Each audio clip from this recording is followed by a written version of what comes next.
Assalamualaikum warahmatullahi wabarakatuh. Perkenalkan, nama saya Fitri Wulansari. Hari ini saya akan menjelaskan mengenai bina diri dan juga sosial ABK. Yang pertama, kita akan membahas tentang pengertian anak berkebutuhan khusus.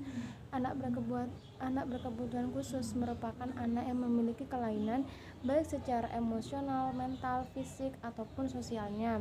Dan proses pertumbuhan anak berkebutuhan khusus itu berbeda dengan anak biasanya. Kemudian kita akan lanjut ke klasifikasi anak berkebutuhan khusus.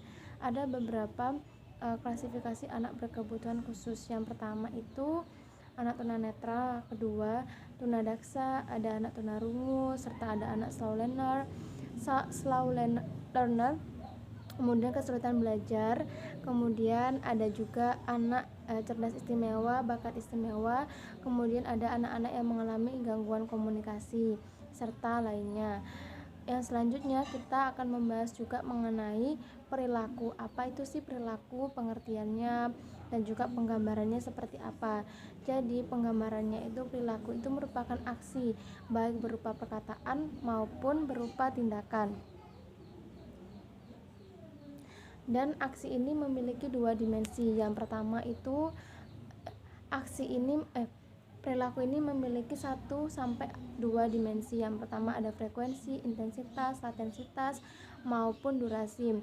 Apa yang dimaksud dengan frekuensi? Frekuensi itu adalah jumlah berapa banyaknya sebuah perilaku dilakukan. Kemudian durasi itu adalah rentang waktu perilaku yang dilakukan. Latensitas itu merupakan kecepatan perilaku dilakukan, serta intensitas itu merupakan kekuatan dari sebuah aksi atau tindakan. Kemudian ada juga pengaruh atau dampak dari perilaku ini, entah itu terhadap lingkungan fisik ataupun lingkungan sosial. Contohnya saja, lingkungan fisik itu berkaitan dengan individualnya, sedangkan lingkungan sosial itu berkaitan dengan orang lain. Kemudian kita akan mengarah kepada beberapa pengertian dari perilaku. Perilaku ini dikatakan sebagai hasil dari respon stimulus. Ada juga yang mengatakan bahwa perilaku ini merupakan pengalaman yang didapatkan dari beberapa stimulus. Ada juga yang mengatakan bahwa perilaku ini merupakan manifestasi hayati individu dalam berinteraksi dengan lingkungannya, mulai dari perilaku yang nampak ataupun tidak nampak, perilaku yang bisa dirasakan ataupun tidak dirasakan. Dan menurut Skinner ini menyatakan bahwa dia menyatakan bahwasannya perilaku itu merupakan respon seseorang terhadap stimulus, atau bisa dikatakan SOR, yaitu stimulus organism respon. Ada dua jenis SOR. Yang pertama adalah responden, yang kedua adalah operan respon. Responden itu merupakan respon yang dihasilkan dengan rangsangan yang tertutup dan juga tetap. Contohnya saja, rangsangannya berupa bentuknya bentuk kebahagiaan, maka seseorang akan tertawa ataupun tersenyum. Contohnya responnya berupa dengan kesedihan, berupa dengan pokoknya dengan kesedihan lah, responnya bentuknya dalam kesedihan, maka rangsangannya berupa kesedihan, responnya itu adalah berupa tangisan, seperti itu.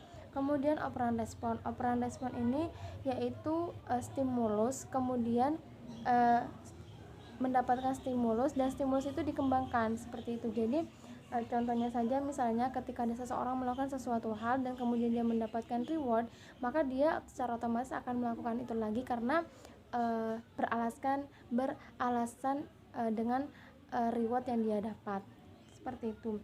Kemudian ada beberapa jenis perilaku sadar, perilaku tidak sadar, perilaku sederhana, perilaku kompleks, perilaku kognitif, dan juga psikomotor. Kemudian ada juga bentuk-bentuk dari perilaku, contohnya saja bentuk pasif ataupun open behavior response, seperti itu. Kemudian ada juga beberapa prosedur dari respon seperti itu. Jadi yang pertama itu terkait dengan rewards, kemudian terkait dengan komponen-komponen yang diketahui terlebih dahulu yang kemudian diurutkan seperti itu. Cukup untuk pembahasan mengenai bina diri dan juga sosial ABK. Saya akhiri. Wassalamualaikum warahmatullahi wabarakatuh. Assalamualaikum warahmatullahi wabarakatuh. Perkenalkan, nama saya Fitri Wulansari. Hari ini saya akan menjelaskan mengenai problem anak berkebutuhan khusus, kemudian juga asesmen perilaku asesmen dan juga reinforcement.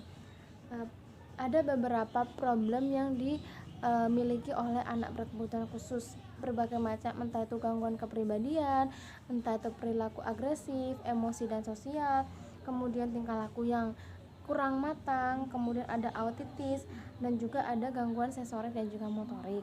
Untuk tingkah laku yang gangguan emosi dan juga gangguan sosial ini biasanya berupa dengan misalnya anak sering marah-marah tidak jelas, kemudian juga anak sering misalnya memukul badannya ke benda-benda yang agak sedikit keras, misalnya memukul badannya ke tembok, memukul kepalanya ke tembok. Kemudian misalnya untuk yang sosialnya, misalnya dia sering mengganggu teman-temannya, misalnya dia tiba-tiba saja dia memukul temannya yang duduk terdiam seperti itu. Kemudian ada juga misalnya gangguan kepribadian. Misalnya gangguan kepribadian ini berupa misalnya rasa takut, rasa cemas yang sangat berlebihan, entah itu berasal dari faktor luar ataupun berasal dari faktor dalam dirinya sendiri. Kemudian ada juga anak-anak yang memiliki tingkah laku yang kurang dewasa, itu biasanya berupa anak-anak yang kurang tanggung jawabnya. Kemudian anak-anak yang misalnya tingkat konsentrasinya atau tingkat kefokusannya pada sebuah titik yang kurang seperti itu. Kemudian ada juga anak yang memiliki gangguan sensorik. Biasanya itu anak-anak yang gangguan sensorik ini biasanya berhubungan dengan misalnya indera pendengar, indera penciuman, indera perasa, kemudian indera penglihatan dan juga lainnya, misalnya indera pengecap. Jadi untuk apakah anak-anak gangguan sensorik ini tidak memiliki gangguan perilaku, saya rasa tidak memiliki gangguan perilaku, karena memang untuk gangguan sensorik sendiri itu tidak berhubungan dengan misalnya perilaku seseorang. Kemudian gangguan motorik ini biasanya mobilitas, komunikasi dan juga yang gangguan motorik ini misalnya kayak berhubungan dengan mobilitas maupun komunikasi. Kemudian ada juga modifikasi perilaku.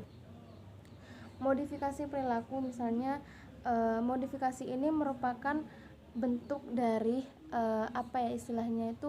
bentuk dari pembenahan sebuah perilaku yang tidak sesuai, kemudian dimodifikasi menjadi perilaku yang sesuai.